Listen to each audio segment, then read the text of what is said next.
Did you know that Congo is the only place on Earth where you can find a traffic robot? Yes, a robot directing traffic. Now that's fascinating, isn't it? Welcome to the intriguing world of Congo, a place filled with unique traditions, prohibitions, and even robots. Congo is not just a country, it's a cultural extravaganza, a vivid tapestry of traditions and practices that make it stand out in the world. In the heart of Africa, Congo is one of the most culturally diverse places on Earth. But here's a curious fact. There are actually two Congos.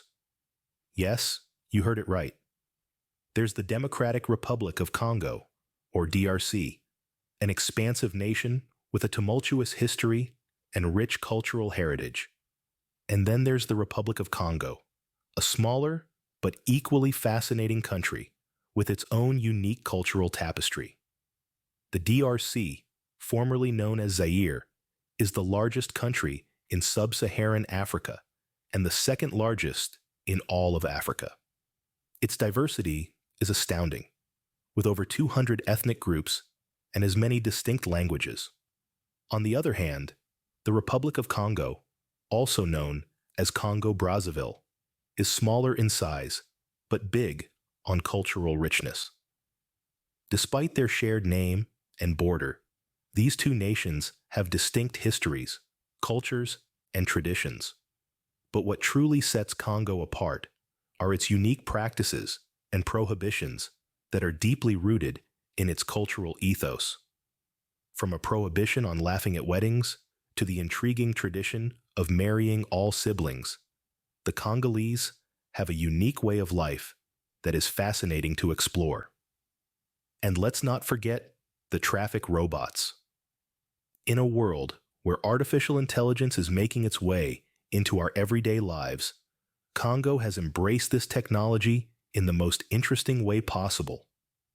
These robots, with their rotating chests and surveillance cameras for eyes, not only regulate traffic, but also symbolize the country's stride towards modernity. As we delve deeper into the heart of Congo, let's explore some of the prohibitions and traditions that make this place truly unique. Imagine attending a wedding where no one is allowed to laugh. Yes, you heard that right.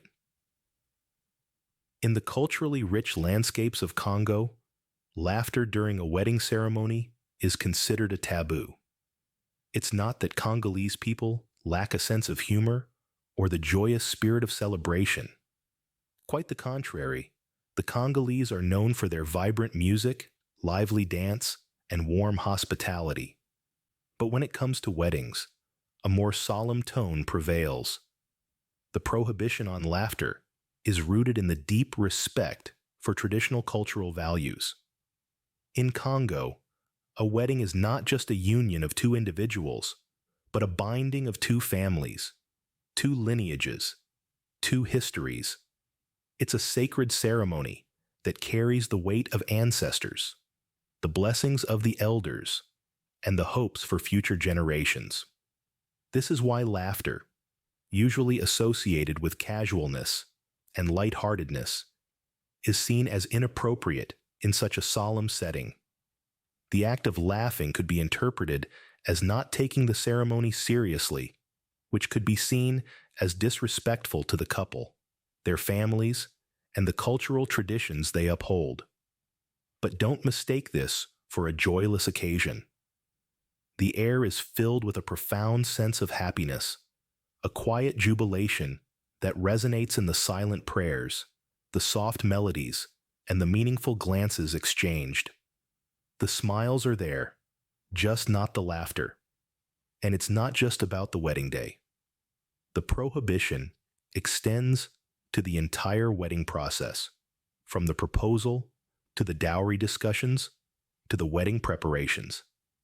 Each step is carried out with the utmost seriousness and respect, reinforcing the sanctity of the marital bond.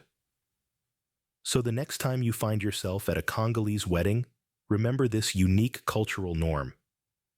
Keep that chuckle in check, hold that laughter, and immerse yourself in the profound solemnity of the moment. Experience the beauty of a tradition that values respect, seriousness, and the deep-rooted cultural heritage.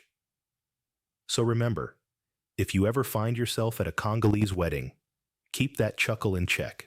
In Congo, wearing gold isn't just a fashion statement, it's a risky move. Now you might be wondering why. Isn't gold a universal symbol of wealth and prosperity? Yes, it is. But in the bustling streets of Kinshasa, or the quiet corners of Lubumbashi, donning gold isn't just about showcasing prosperity. It's a call for attention that you might not want. You see, Congo, despite its wealth in natural resources, is a country grappling with economic challenges. The disparity between the rich and the poor is quite stark. This economic divide, unfortunately, fuels a high rate of street crime in major Congolese cities. So, wearing valuable jewelry like gold becomes an open invitation for thieves and pickpockets. It's like wearing a sign that says, "Look at me, I have something worth stealing." In response to these conditions, the Congolese have developed a cultural norm that discourages the flaunting of wealth. It's not about fear, but rather, it's about respect and understanding of the shared economic struggle. Wearing gold or any other valuable jewelry is seen as insensitive, almost as if you're flaunting your wealth in the face of those who have less. This unwritten rule has a profound influence on the Congolese way of life. It's not uncommon to see people wearing simple, modest clothing and accessories. Even during festive occasions or social gatherings, the emphasis is on celebrating together, not on outshining each other with extravagant displays of wealth. So, should you find yourself packing for a trip to Congo, remember this golden rule. Leave your gold at home and keep it simple. Embrace the humility that this vibrant country encourages. After all, the real wealth of Congo doesn't lie in gold, but in the richness of its culture, the warmth of its people, and the resilience of its spirit. So should you visit Congo, leave your gold at home and keep it simple. Scene script. In Congo, marrying a woman might mean you're marrying her siblings too. Imagine this. You've fallen in love with a wonderful woman, proposed, and she said yes, but then comes the twist. She's a twin, or maybe a triplet, and in Congo, marrying one means marrying them all. That's right. If you marry a woman who's a twin or triplet in some Congolese traditions, you're expected to marry all her siblings too.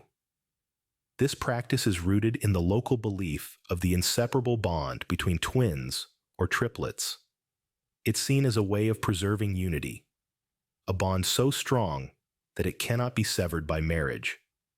This belief is deeply ingrained in the cultural fabric and is respected by the community. Now, you might be thinking, how does that even work? Well, the specifics vary. In some cases, all the siblings live together with the husband in a family arrangement that defies the typical nuclear family structure we are accustomed to. In other instances, the husband may set up separate households for each wife, but it's not all about obligation. The practice also speaks to the Congolese value of family and community. It's about maintaining harmony and unity. It's about respecting the sacred bond between siblings. It's about embracing the belief that love isn't limited, but expansive. This tradition might seem unusual, even bewildering, to many outside Congo. But it's important to understand that it's a testament to the strong familial bonds in Congolese culture. It's a practice steeped in respect for the bond between siblings, a bond so profound that it extends into marriage. So, in Congo, the phrase, "till death do us part," takes on a whole new meaning, one that encompasses not just a couple, but an entire family. It's a practice that undoubtedly makes the familial ties stronger and the concept of love broader. This tradition, while unusual to many, is a testament to the strong familial bonds in Congolese culture. New Year's Eve in Congo isn't quite what you'd expect. Unlike the annual celebrations most of us are accustomed to, Congo marks the arrival of the new year in a unique way. They celebrate only every 50 years. Now, you might be wondering, why such a long interval between celebrations? The answer lies in the economic realities of this vibrant nation.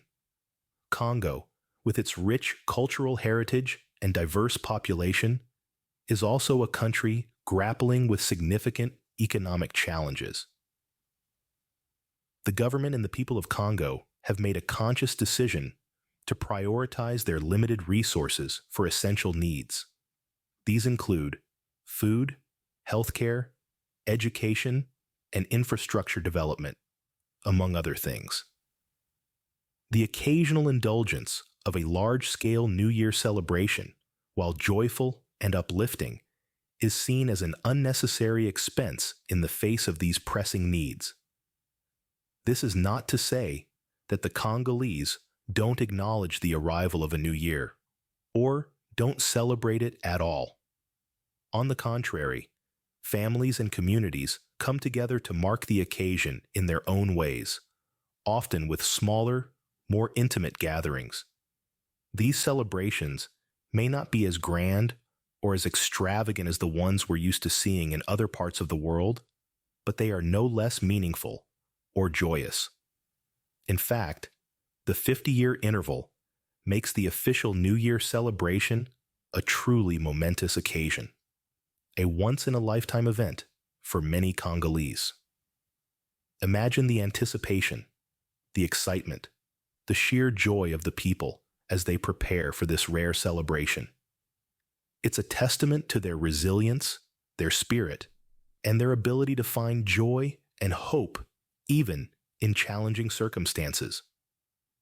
While this may seem unusual, it reflects the country's prioritization of resources for essential needs. And in doing so, it offers a powerful reminder of the different ways in which cultures around the world welcome the new year, each with its own unique traditions and perspectives. In Congo, a man in a suit isn't necessarily wealthy. This may sound counterintuitive to many of us who associate suits with success and affluence. But in Congo, particularly among the community known as La Sap, this isn't always the case. Let's dive into the world of the Société des Ambianceurs et des Personnes Élégantes, or La Sap for short. This Congolese subculture revolves around the display of high-end, often designer, clothing. Its followers, known as sapeurs, believe in the power of style to uplift, inspire, and command respect. For them, dressing well is more than just a superficial pursuit. It's a form of cultural expression, a nod to the elegance of bygone eras, and a symbol of personal and collective pride. However, the reality of La Sap is not as glamorous as the suits might suggest. Many sapeurs live in poverty, with limited income that barely covers basic needs. Yet, they choose to invest a significant portion of their earnings in their wardrobe. They might be struggling to put food on the table, but they'll be doing so in a three-piece suit from a top Italian designer. You might wonder how this is possible. How can someone with such limited resources afford such expensive attire? The answer lies in the resourcefulness and dedication of the sapeurs. They save diligently, they trade and borrow among themselves, and they hunt for deals in second-hand markets. Some even travel to Europe to buy clothing, despite the cost. All this just to uphold the ethos of La Sap and maintain their image. But why would they go to such lengths? Well, for sapeurs, it's about more than just looking good. It's about challenging societal norms, asserting their identity, and reclaiming a sense of dignity in a society that often overlooks them. They may not have much, but through their style, they have a voice. And that, for them, is priceless. So, in Congo, a man in a suit might not be wealthy in the traditional sense, but he is rich in spirit, resilience, and style. It's a society where style is king, even when financial reality suggests otherwise. Who needs traffic police when you have robots? Now, before you imagine a scene straight out of a science fiction movie, let me clarify. We're talking about the bustling streets of Congo, where technology has been harnessed innovatively to manage traffic.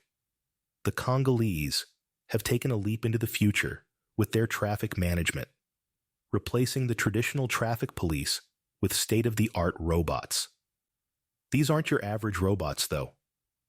They are equipped with the latest technology, including artificial intelligence and cameras, making them highly efficient and reliable traffic regulators. Think about it. Robots don't get tired or need breaks. They can work round the clock, maintaining a constant vigil on the roads. This means fewer traffic jams and a smoother flow of vehicles, which is a significant advantage in cities that are notorious for their congested roads. Moreover, these robots are designed to capture traffic violations on camera. So, if you decide to sneak through a red light thinking no one's watching, think again. The traffic robot sees all and records all. This not only encourages drivers to adhere to traffic rules, but also aids in maintaining road safety. But it's not just about efficiency. These robots also represent the resilience and adaptability of the Congolese people. In a country where resources are often scarce and challenges abundant, they've found a way to incorporate technology into their daily lives, improving their quality of life. So while the use of robots as traffic police might seem strange to some, it's a testament to the innovative spirit of the Congolese people. They're not just embracing technology, but using it to create practical solutions to everyday problems. And in doing so, they're setting an example for other countries to follow. In Congo, technology meets tradition in the most unexpected ways. Congo is known for being the origin of deadly diseases, but it's also home to a unique indigenous group. In this land of contrasts, one must tread lightly, with respect for the rich tapestry of life that has evolved here. Let's delve into the darker side first. Congo's dense rainforests and remote regions have been the cradle of some of the world's most deadly diseases. The infamous Ebola virus first emerged in the Congo Basin in the mid-70s, claiming thousands of lives in recurring outbreaks. HIV, the virus causing AIDS, also has roots in this region, traced back to the transfer of the virus from chimpanzees to humans in the early 20th century. These diseases have left an indelible mark on Congo's history, shaping its healthcare systems and impacting global health policies. On the brighter side, nestled within these same rainforests, we find the extraordinary Pygmy people, an indigenous group known for their unique cultural heritage and shorter stature. The Pygmies have lived in harmony with the forest for thousands of years, their lives intricately woven into the rhythms of the natural world. Their knowledge of the forest flora and fauna is unparalleled, and their unique music and dance forms echo the sounds and movements of the forest. However, the Pygmies face numerous challenges, from encroachment of their forest homes to social discrimination. Despite these adversities, they continue to preserve their distinctive way of life and contribute to the diverse cultural mosaic of Congo. So, Congo is a land of contrasts, a place where life and death, tradition and modernity coexist in a delicate balance. It's a place where deadly diseases have emerged, but also a place where resilient communities, like the Pygmies, continue to thrive. It's a place of challenges, but also of unique wonders. Congo, a land of contrasts, where dangers and wonders coexist. This is the Congo, a testament to the remarkable resilience of life in all its forms. From traffic robots to unique wedding traditions, Congo is a country with a rich tapestry of prohibitions and traditions. As we've journeyed through the heart of Africa, we've discovered that Congo is a land where tradition intersects with modernity, and where cultural norms may seem unusual to outsiders, but hold deep significance for the Congolese people themselves. We've explored the solemnity of Congolese weddings, where laughter is considered disrespectful, and the complexity of marital customs, where marrying a twin or triplet often means taking on more than one bride. We've delved into the paradox of the Congolese fashion scene, where expensive suits are a symbol of style rather than wealth, and the innovative use of robot traffic police in the bustling cities. We've also learned about the rich cultural heritage of the Pygmy people, the significant role of supernatural beliefs in Congolese society, and the importance placed on unique beauty standards, such as head elongation. And of course, we've recognized the challenges that Congo faces, from the prevalence of deadly diseases to the difficulties of navigating its treacherous terrains. Yet, these obstacles do not define Congo, but rather contribute to its resilience and tenacity. This video aimed to shed light on the rich tapestry of traditions, prohibitions, beliefs, and practices that make Congo a unique destination for culture explorers. Each point we've covered offers a glimpse into the complexities of Congolese society and its people's way of life. Remember, when traveling to any foreign country, being aware of and respecting local customs and traditions is key. And in a place as diverse and vibrant as Congo, there's always something new to learn and experience. Thank you for joining us on this journey through Congo's prohibitions and traditions. We hope you've learned something new about this fascinating country.